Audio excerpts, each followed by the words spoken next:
জাম মাখাবো। জামগুলি ভালো করে দিয়ে নি। ছোটবেলা আমরা এই জামগুলি টুকায় কত যে খাইছি, কি ভালো লাগছে আগে জামগুলি। অনেক ভালো লাগছে।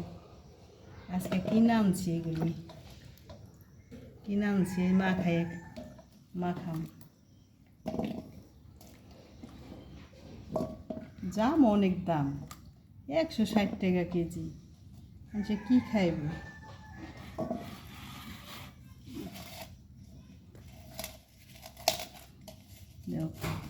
এই দেখো মাখানো হয়ে গেছে। আসো তোমরা সবাই বড়, একটু খাই দেখি কেমন হয়েছে। আসেন আমরা জাম মাখা খাই। সেই স্বাদ, এত স্বাদ কেন?